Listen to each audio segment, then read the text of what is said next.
الحمدللہ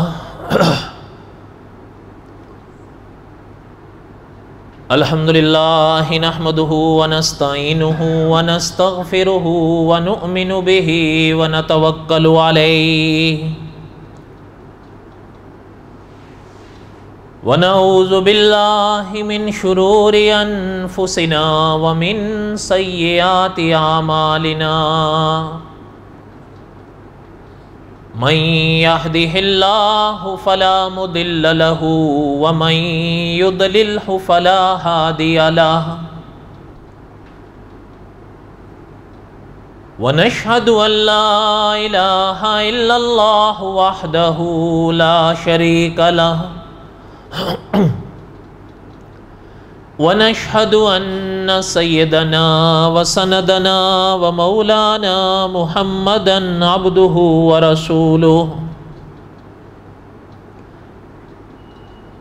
أما بعد أعوذ بالله من الشيطان الرجيم بسم الله الرحمن الرحيم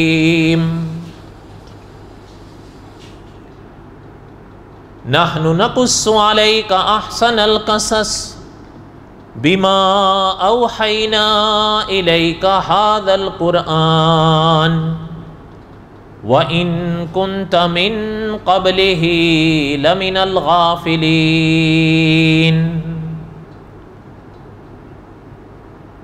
وقال النبي صلى الله عليه وسلم انا آخر الانبیاء وانتم آخر الامم صدق اللہ العظیم وصدق رسولہ النبی الکریم ونحن على ذلك لمن الشاہدین والشاکرین والحمد للہ رب العالمین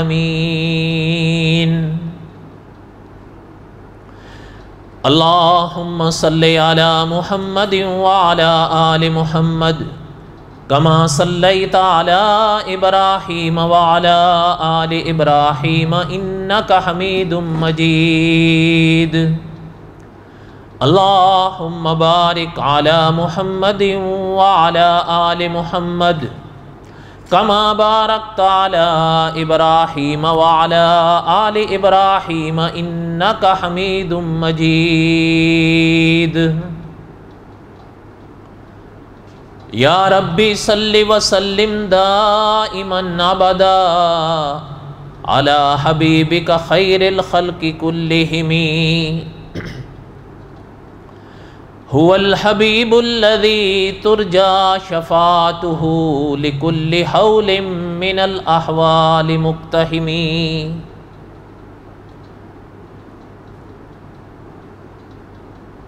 ہمہ قسم کی حمد و ثنا اللہ ذات لم یزل لا یزال کی پاک ذات کے لیے صدق دل سے لا تعداد مرتبہ درود و سلام امام الانبیاء حضرت محمد الرسول اللہ صلی اللہ علیہ وسلم کی پاک ذات کے لیے۔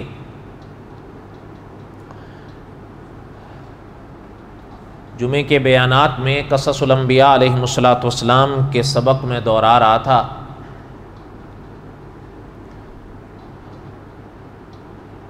چونکہ گزشتہ جمعہ مہینے کا آخری جمعہ تھا اور وہ عقیدہ ختم نبوت پر ہوتا ہے، تو اس لیے تب میں نے عقیدہ ختم نبوت پر چند باتیں عرض کی، اور آج واپس قصص الانبیاء علیہم السلام کا سبق وہیں سے پڑھوں گا جہاں گزشتہ سے پیوستہ جمعہ چھوڑا تھا۔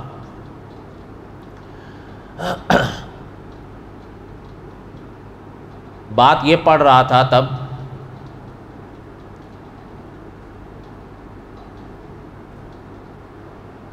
کہ حضرت موسیٰ علیہ السلام کے واقعات میں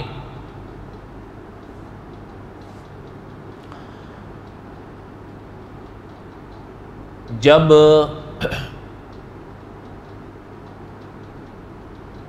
محترم نے ان کے آگے تورات پیش کی بنی اسرائیل کے آگے،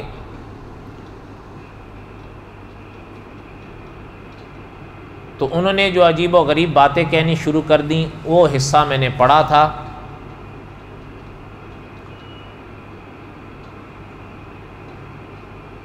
اور اس حصے میں وہ باب پڑھ رہا تھا جو اللہ ذوالجلال والاکرام کے دیدار کے بارے میں ہیں، اللہ تعالیٰ کی زیارت کے بارے میں ہیں۔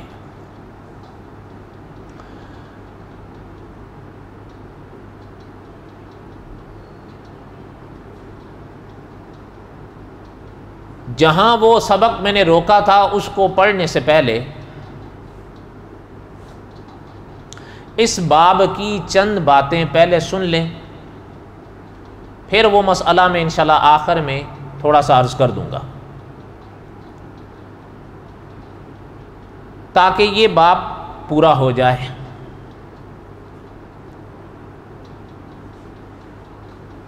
اس موقع پر علماء نے لکھا ہے کہ حضرت موسیٰ علیہ السلام جو ان لوگوں کو لے کر اللہ کی اجازت اور اللہ کے فرمان کے مطابق طور پر پہنچے، وہ 70 تھے۔ پہلے تو مطالبہ ایک کیا، پھر مطالبہ اور بڑھا دیا،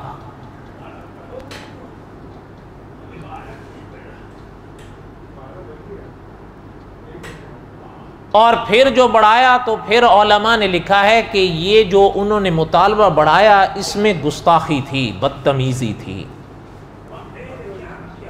التجا والی بات نہیں تھی یا درخواست والی بات نہیں تھی، گستاخی والی بات تھی، اور اس پر اللہ ذوالجلال والاکرام کا قہر نازل ہوا ان پر۔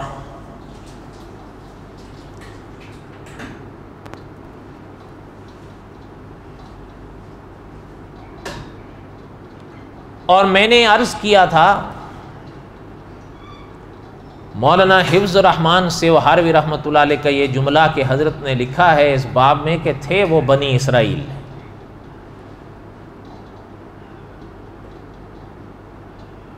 فرمایا وَاخْتَارَ مُوسَىٰ قَوْمَهُ 70 رَجُلًا لِمِيقَاتِنَا،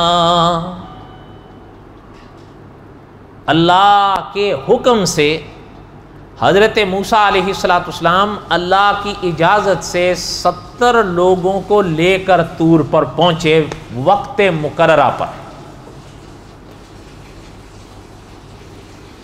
جب وہاں گئے تو انہوں نے پہلے تو جو مطالبہ رکھا تھا وہ تو پورا ہو گیا، پھر آگے بڑھے، کہنے لگے کہ بھئی آواز آ رہی ہے، کچھ دیکھ تو رہا نہیں، اور جب تک ہم دیکھیں گے نہیں ہم مانیں گے نہیں۔ دوسرے مقام پر اللہ ذوالجلال والاکرام نے ان کے اس دوسرے مطالبے کو بیان فرمایا کہ انہوں نے کہا تھا وَإِذْ قُلْتُمْ يَا مُوسَىٰ لَن نُؤْمِنَ لَكَ حَتَّىٰ نَرَى اللَّهَ جَهْرَةً، جب بدتمیزی پر اترے فَلَمَّا أَخَذَتْهُمُ الرَّجْفَةُ، اب خدا کا کہہ رہا ہے۔ اچھا اب جب یہ قہر آیا تو یہ تو ڈھیر ہو گئے وہیں پر،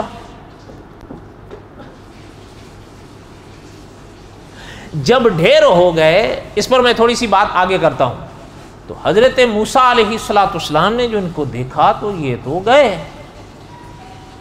اور ابھی میں نے عرض کیا وہ 1-2 تو تھے نہیں، 70 تھے، اور چن چن کر تھے، سب سے تو بات کی نہیں جا سکتی تھی، تو چنا گیا وَاخْتَارَ مُوسَىٰ قَوْمَهُ 70 رَجُلًا، 70 چنے تھے اپنی قوم سے۔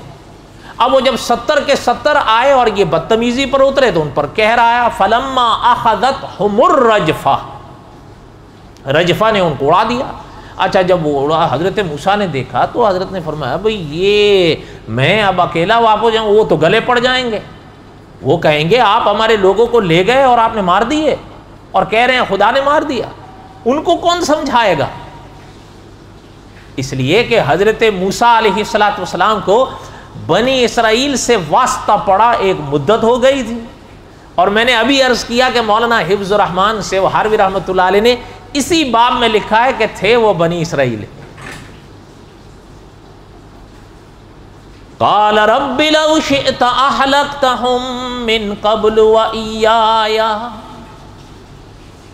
حضرت موسیٰ علیہ السلام نے فرمایا اللہ آپ چاہتے تو ان کو پہلے ہی مار دیتے ہیں، اور ان کا آپ چاہتے تو آپ مجھے بھی مار دیتے، لیکن اگر یہ جو اب ہوا ہے میں واپس اکیلے کیسے جاؤں؟ میں جاؤں گا تو ان کی وہ تو ویسے ہی ماننے کے لیے تیار نہیں، وہ تو گلے پڑ جائیں گے، وہ کہیں گے میں نے مار دیے ہیں، میں ان کو کیسے سمجھاؤں گا؟ اتہلکنا بما فعل السفہاء منا، اللہ کیا آپ ہمیں ان لوگوں کی وجہ سے ہلاک کر رہے ہیں جو ہم میں سے بے وقوف تھے، انہوں نے بے وقوفی کی، ان کی بے وقوفی کی زد میں ہم سب آئیں گے؟ ان ہی الا فتنتک، اللہ یہ تو آپ کی طرف سے آزمائش ہے۔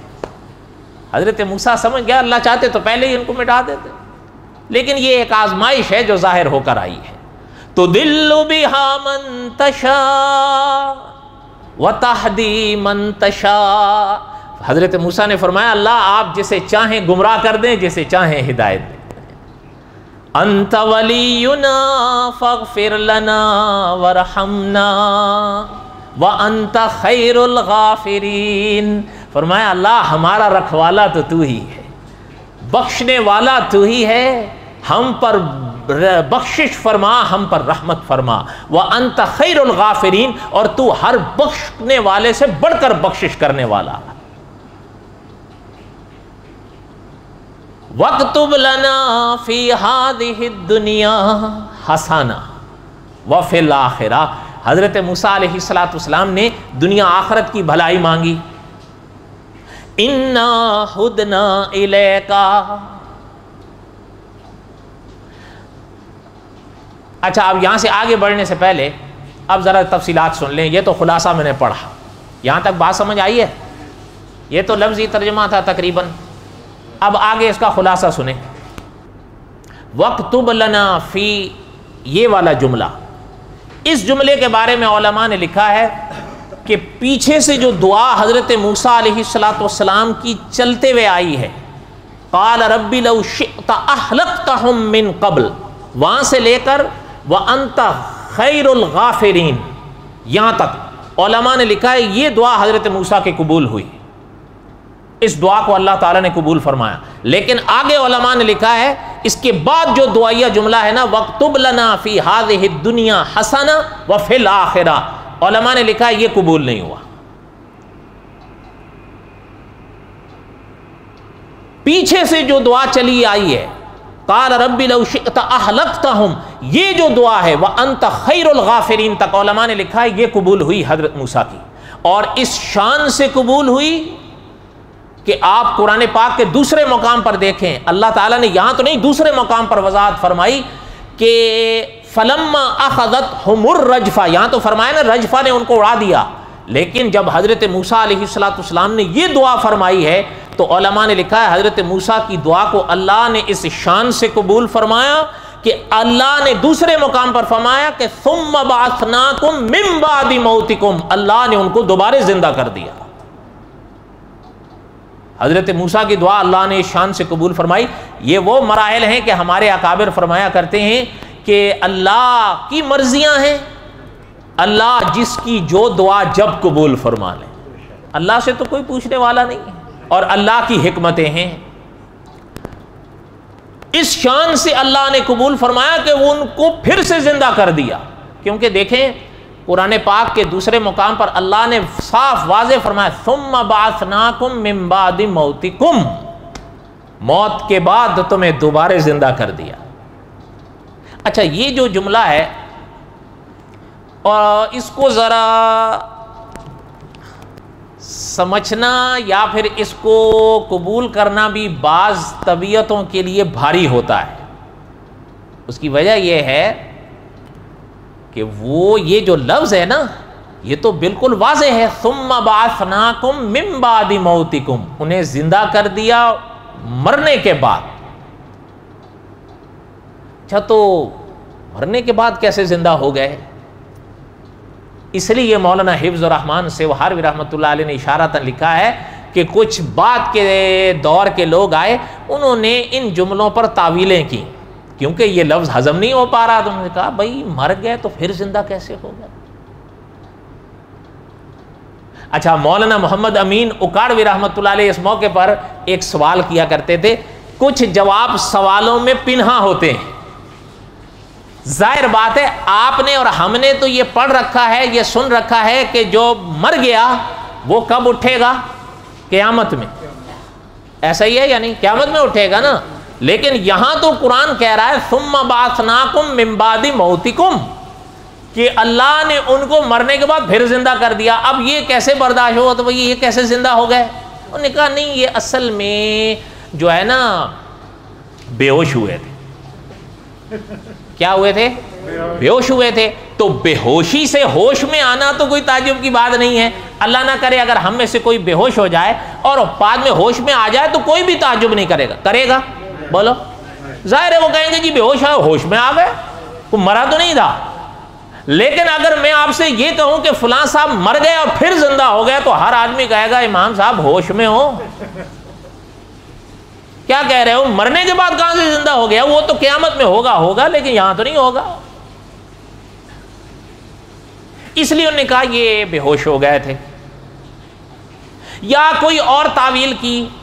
لیکن مولانا حفظ الرحمان سیوہروی رحمۃ اللہ علیہ نے لکھا ہے کہ ان تعویلات کی کوئی ضرورت نہیں ہے۔ حضرت نے لکھا ہے، یعنی یہ مولانا حفظ الرحمان سیوہروی رحمۃ اللہ علیہ کی بات نقل کر رہا ہوں، حضرت نے فرمایا کہ ان کے مرنے کے بعد اٹھنے کے لیے اللہ نے جو لفظ کلام میں ارشاد فرمایا نا ثم بعثناکم، حضرت نے لکھا ہے کہ بعث کا یہ لفظ اللہ انہی کے لیے استعمال کرتے ہیں جو مرنے کے بعد اٹھتے ہیں۔ نہیں سمجھ آئی؟ اچھا، اب سوال یہ پیدا تھا بھئی وہ تو یہ تو مر گیا تو کیسے اٹھ گئے؟ مولانا محمد امین اکاڑوی رحمۃ اللہ علیہ نے یہاں پر ایک سوال کیا ہے۔ میں نے ابھی عرض کیا کہ کچھ جوابات سوالوں میں پنہا ہوتے ہیں۔ حضرت نے لکھا ہے کہ بھئی تعجب اس لیے لوگوں کو ہوتا ہے نا کہ مر گئے اور اٹھ گئے، ٹھیک ہے، یہی تعجب ہوتا ہے نا۔ اچھا، حضرت نے ایک سوال کیا ہے، خود مار گئے تھے یا مار دیے گئے تھے؟ اچھا، جب مر گئے تھے اور مار دیے گئے، مر گئے، اچھا حضرت نے لکھا خود اٹھ گئے تھے؟ ظاہر بات ہے جس نے موت دی اسی نے زندگی دے دی تھی۔ جو موت دے سکتا ہے وہ زندگی بھی دے سکتا ہے، جو زندگی پہلے دے سکتا ہے وہ بعد میں بھی دے سکتا ہے، جو قیامت میں دے سکتا ہے وہ چاہے تو اب بھی دے سکتا ہے، ان کے چاہنے پر ہے۔ اور پھر یہ بلا دلیل تو نہیں، اس قرآن صاف جب کہہ رہا ہے ثم بعثناکم من بعد موتکم، ہم نے تمہیں مرنے کے بعد پھر کھڑا کر دیا، زندہ کر دیا، تو اللہ نے فرمایا ہے۔ اچھا، کیا کس نے ہے؟ جب اللہ نے کیا ہے تو علامہ خالد محمود صاحب رحمۃ اللہ علیہ کا جواب ذہن میں لے آئیں تو سارے سوالات مٹ جائیں گے۔ حضرت نے لکھا ہے علامہ خالد محمود صاحب رحمۃ اللہ علیہ نے کہ جب بات اللہ ذوالجلال والاکرام کی ہو تو کیسے یہ سوال ہی غلط ہو جاتے ہیں؟ اس کی وجہ یہ ہے کہ جس اللہ کا تعارف انبیاء علیہ الصلوۃ والسلام نے کرایا ہے ان کی شان یہ ہے کہ علی کل شیء، بس بات ختم ہو گئی۔ اب اس پر لمبی چوڑی ابحاث ہیں، صاحب قصص الانبیاء نے بھی اشارہ کیا ہے، واقعی لمبی چوڑی ابحاث ہیں، لیکن بہرحال ایک قول موٹا سا، اور یہ اس پر یعنی بڑے بڑے علماء ہیں کہ وہ مرے تھے اور مرنے کے بعد زندہ ہوئے۔ ہاں، علماء نے یہ وضاحت کی ہے کہ ایسے لوگوں کی وہ سزا، یہ موت بطور سزا کے ہوتی ہے، بطور اجل کے نہیں ہوتی۔ اس کی کچھ وضاحت کسی اگلے درس میں شاید آئے گی انشاءاللہ، اگر اللہ نے چاہا، ممکن ہے اپنا حضرت حزقیل علیہ السلام کے واقعات میں۔ ابھی صرف اس کا خلاصہ سنیں کیونکہ پھر ہم یہی روکے رہ جائیں گے۔ ایک بات چلتے چلتے عرض کر دوں، مولانا ادریس کاندلوی رحمۃ اللہ علیہ نے، دھیان اب میری طرف رہے، دھیان نہ ہٹے ورنہ بات نہیں سمجھ میں آئے گی۔ مولانا ادریس کاندلوی رحمۃ اللہ علیہ نے اپنے کلام پاک کی تفسیر کی 5ویں جلد میں کم از کم کلام پاک سے 6 ایسے واقعات لکھے ہیں کہ جو صاحبان مرنے کے بعد پھر زندہ ہوئے ہیں اسی دنیا میں۔ آخرت کی بات ہے، آخرت میں تو ہوں گے ہی ہوں گے، پھر تو سبھی ہوں گے نا، اسی دنیا کی بات کر رہے ہیں، اس لیے اس پہ کوئی تعجب نہ کیا کریں۔ مولانا ادریس کاندلوی رحمۃ اللہ علیہ نے لکھا ہے جو پاک ذات پہلے زندگی دے سکتی ہے وہ بعد میں بھی دے سکتی ہے، شرط یہ ہے کہ وہ چاہے۔ اب ہم تو نہیں کہتے نا ثم بعثناکم من بعد موتکم، ہم نے تمہیں مرنے کے بعد پھر زندہ اور کھڑا کر دیا، تو اس ذات نے کیا نا، ہم نے تو نہیں کیا۔ اب جو کہتے ہیں جی کیسے ہو سکتا ہے، تو مولانا امین اکاڑوی رحمۃ اللہ علیہ فرمایا کرتے تھے کس سے نہیں ہو سکتا ہے؟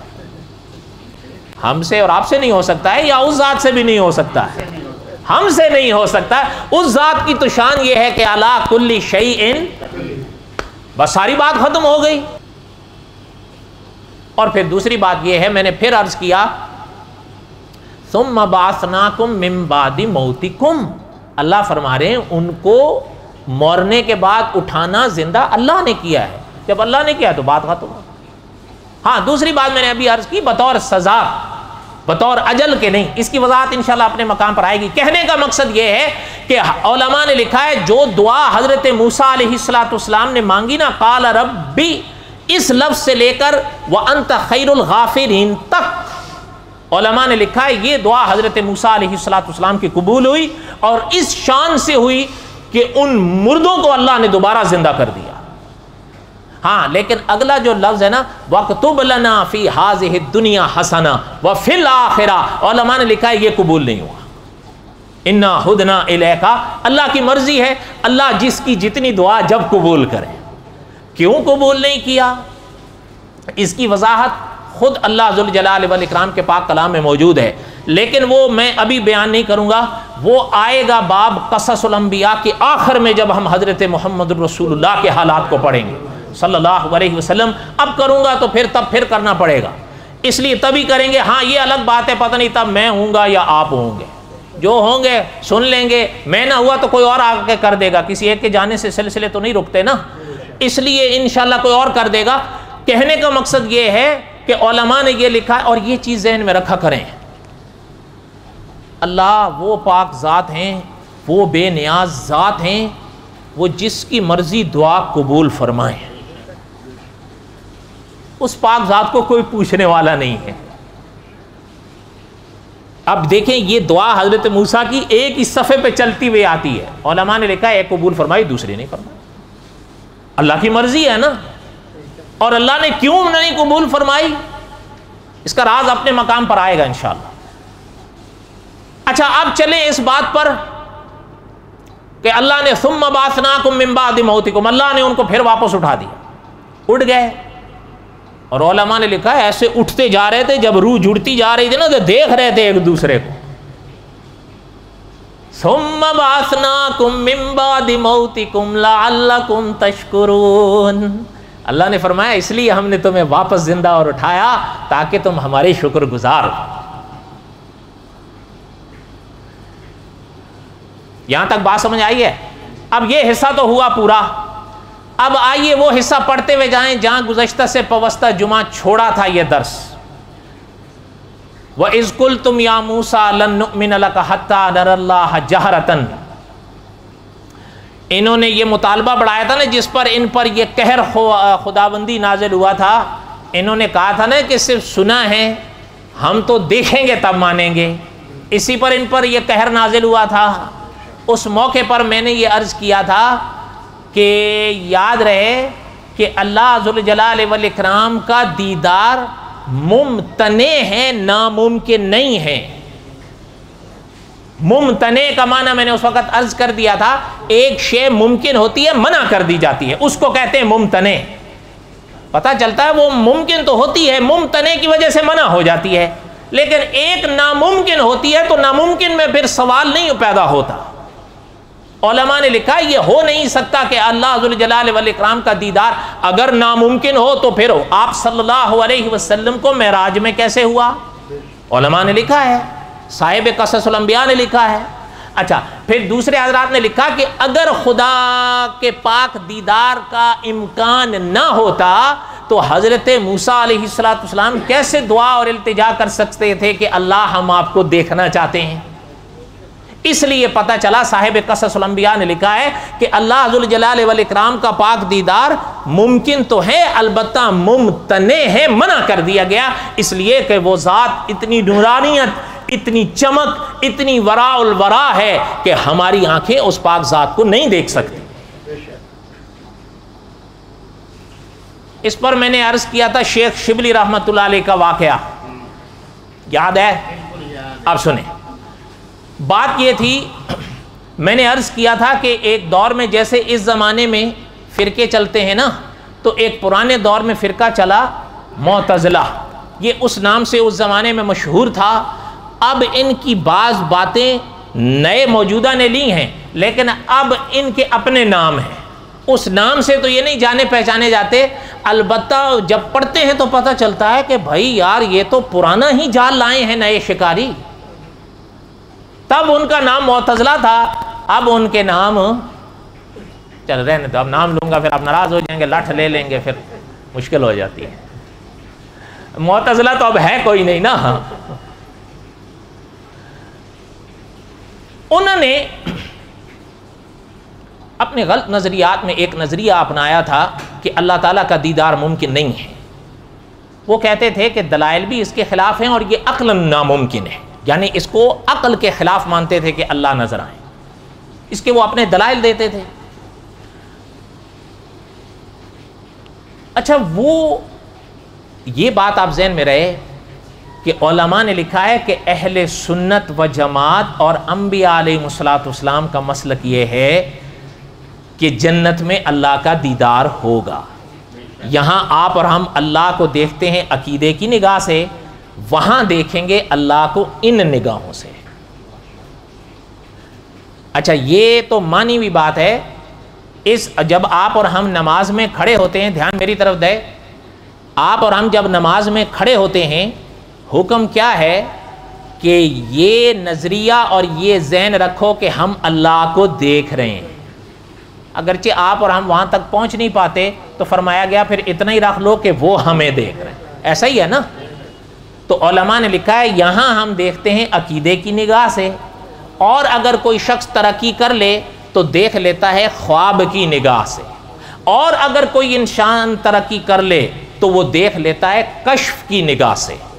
لیکن جب آخرت میں پہنچیں گے اور اللہ کو جب منظور ہوگا تو پھر سارے دیکھیں گے اور انہی نگاہوں سے دیکھیں گے۔ اور آپ صلی اللہ علیہ وسلم نے فرمایا اس طرح دیکھو گے جس طرح دنیا میں چاند کو دیکھتے ہیں۔ چاند کو دیکھنے کا معنی یہ ہے جیسے میں چاند کو دیکھوں تو کوئی رکاوٹ ہوتی ہے آپ کے چاند دیکھنے میں؟ بولو۔ اچھا، آپ چاند دیکھیں تو میرے دیکھنے میں کوئی رکاوٹ ہو سکتی ہے؟ میں کہوں اعظم بھائی چاند مت دیکھو، مجھے دیکھنا ہے؟ نہیں، یہ معنی ہے جو دیکھے گا اپنے اپنے درجے اور مقام سے دیکھے گا، ایک کے دیکھنے سے دوسرے کا دیکھنا حائل نہیں ہوگا۔ بات سمجھ آئی؟ بولو تو صحیح۔ اب آگے سنیں، معتزلہ نے کہا، وہ انہوں نے انکار کر دیا، حالانکہ اہل سنت و جماعت اجماعاً اس عقیدے پر چلے آ رہے تھے۔ انہوں نے مناظرے شروع کر دیے۔ اچھا، علماء نے ان سے، مناظرے کا مقصد یہی ہوتا تھا نا، سامنے والے کو کوئی غلط فہمی ہو گئی ہے تو مناظرہ کر سے اس کی غلط فہمی کو دور کر دیا جائے، یہی مقصد ہوتا تھا۔ اچھا، علماء نے، اہل سنت کے علماء نے معتزلہ سے مناظرے کیے، لیکن فتنہ ختم یا گھٹنے کے بجائے بڑھنا شروع ہو گیا۔ اس کی وجہ یہ تھی کہ عام طور پر یہ باتیں ہوتی ہیں علمی، اور میں اور آپ علم کی زبان سمجھتے نہیں ہیں، جس کی وجہ سے اعتراض آسان ہوتے ہیں، وہ میرے اور آپ کے دل دماغ میں بیٹھ جاتے ہیں، ان کے جوابات علمی ہوتے ہیں، میرے اور آپ کے دماغ میں نہیں بیٹھتے۔ اس کی وجہ سے دل کے اندر جو اعتراض بیٹھ جاتا ہے وہ علمی جواب سے اٹھتا نہیں ہے۔ وہ قصور اس علمی جواب کا نہیں ہوتا، قصور میری اور آپ کی لا علمی کا ہوتا ہے۔ لیکن ہم دوسروں پہ ڈال رہے ہوتے ہیں، اور نہیں یار اس نے تو مناظرہ کیا تو وہ تو کوئی بات سمجھ ہی نہیں آئی۔ سمجھ کیسے آئے گی؟ یہ بات ہے نا، اس کے لیے بالکل یہی بات ہے، جب آپ محنت کریں گے تو سمجھ آئے گی نا۔ اب یہ ایک موٹی سی بات ہے، اگر آپ میں کوئی اگر اسٹوڈنٹ یونیورسٹی میں پڑھ رہا ہے اور میرا جیسا جاہل اگر پرائمری پڑھا ہوا ہے تو میں جو یونیورسٹی کے کوسچن آنسر ہیں ان کو حل کر پاؤں گا؟ وہ جب میں پڑھائی میں نہیں ہوں تو کیسے حل کروں گا؟ یہ تو وہی کر سکتے ہیں جو یونیورسٹی تک پہنچے ہیں، لیکن میں ہوں پرائمری فیل اور میں کہوں نہیں جی یار بس یونیورسٹی کی باتیں سمجھ میں نہیں آتی، کیسے سمجھ میں آئیں گی بھائی میرے؟ وہاں تک جاؤ گے تو سمجھ میں آئیں گی نا۔ اب یہ فتنہ پھیلنے لگا تو علماء پریشان ہوئے۔ یہ بہت پرانی بات ہے، ان کو فکر ہوئی بھئی یار یہ تو عوام کے عقیدے خراب ہو جائیں گے، ان کو تو یہ ان کے ذہن میں یہ آئے گا کہ بھئی یہ علماء ہمیں کیا پڑھاتے رہے ہیں آج تک، یہ تو بول ہی نہیں پاتے۔ علماء نے لکھا ہے